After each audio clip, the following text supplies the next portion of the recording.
You know, in the world of fashion, we've got winter white clothing, and in the world of wine, we've got winter white wine. We are in these cool months, which means I am going to be starting to drink a little heavier, a little richer to go with the weather, to go with the food.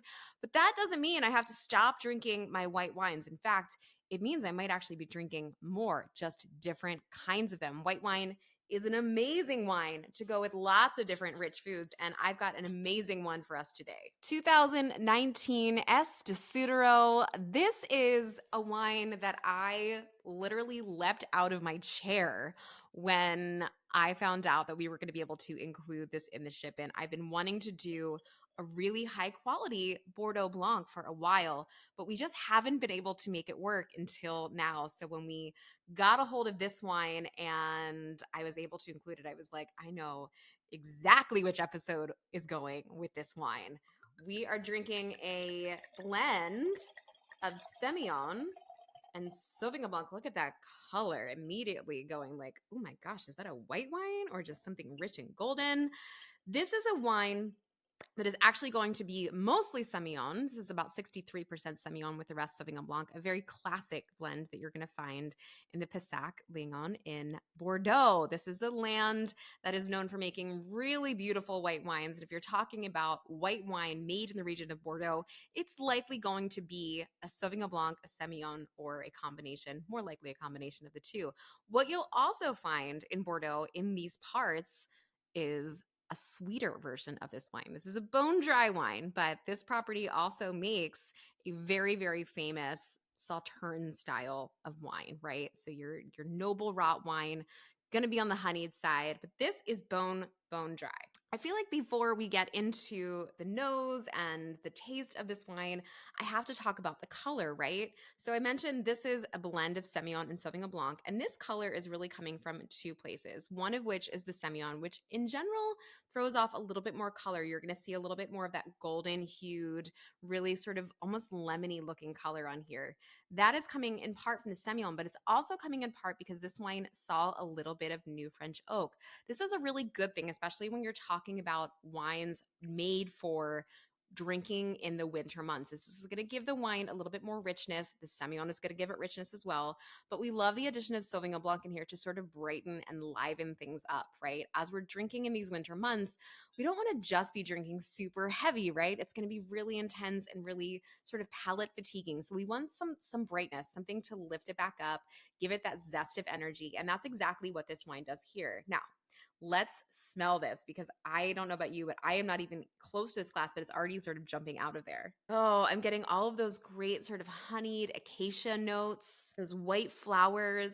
And then you get this really lovely sort of nectarine, peachy stone fruit thing.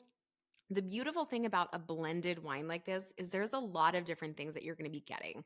So you're going to be getting all of those classic citrus aromatics that you're normally expecting from something like a Sauvignon Blanc. And then you're also getting the classics from the Semillon, which is going to give you that sort of waxy, honeyed, very floral kind of thing. There's also occasionally from Semillon something that's like a little bit more umami, something a little bit more on the savory side, which I think lends itself to some of that acacia honey, acacia wood, acacia flower, sort of in that family. And I think there's this sort of underlying sense of that in here. This wine is probably just a little bit too cold because I think that I didn't actually follow my own rule, which is to take it out of the fridge 20 minutes before I was going to enjoy it. I think this is a wine that really, when you let it sit for a few minutes and get a little bit more up to not room temperature, but closer to like 50 degrees. I think this is probably sitting around 40 degrees right now. I want it just a little bit warmer because I want those aromatics to really come out. And then also, as we get onto the palate, that temperature is going to allow some of that great viscosity that you're going to find in the wine to really shine through. So let's taste it.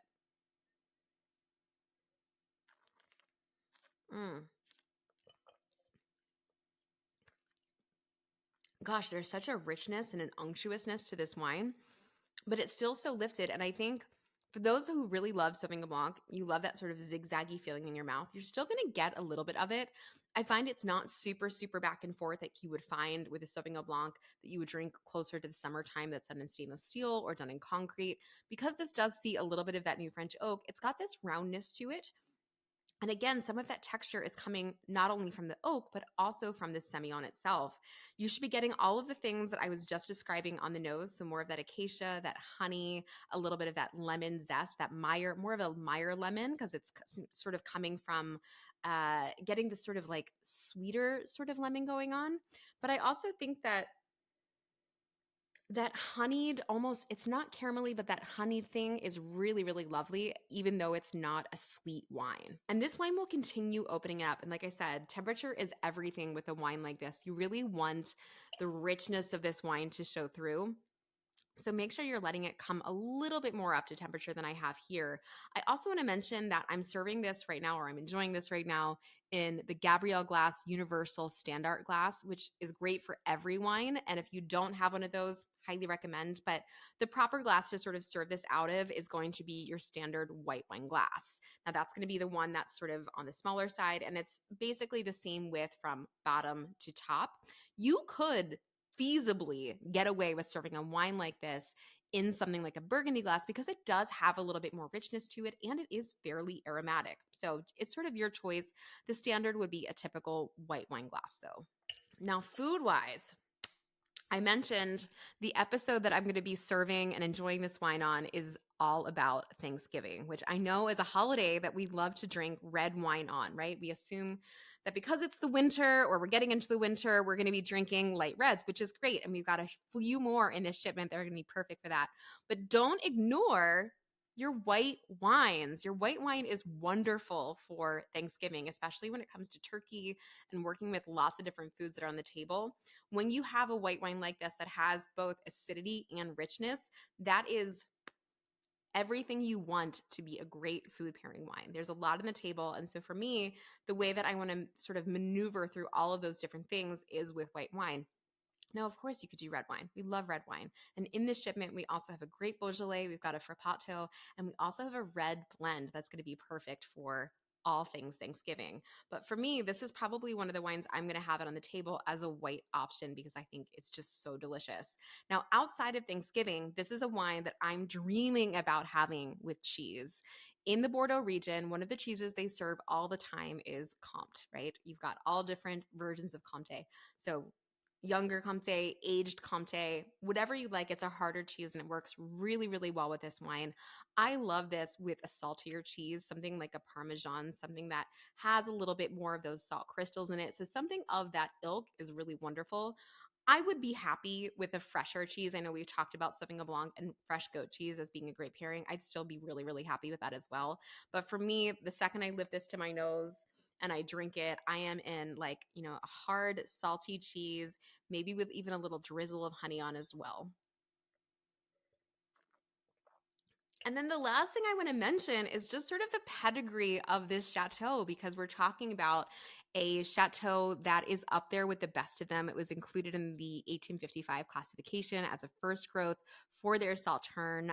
Also, the winemaker who oversees this winery also oversees a very famous Bordeaux chateau called Pichon Baron. This is a wine that also scored 95 points by Jeb Dunnick in his 2019 vintage, which is what we have. And I will say that also in that same vintage, the wines that also scored in that same way start at twice the price or even higher. So I think value wise, we're also talking about a wine that really, really over delivers for the price. And for me, this is a wine that I, even with 4 years of age on this, I'm still happy to let this go for even longer. So if you wanted to buy a few more bottles outside of the one that you have in the shipment, I would be happy to lay those down and have them in another 5 to 10 years because it's really going to take on more of that richness, more of that waxiness. If you like that, leave these alone, save them, have them down the line. I don't think that you're going to be disappointed. All right, cheers to all of you with a little white wine for Thanksgiving, and we'll see you for the next one.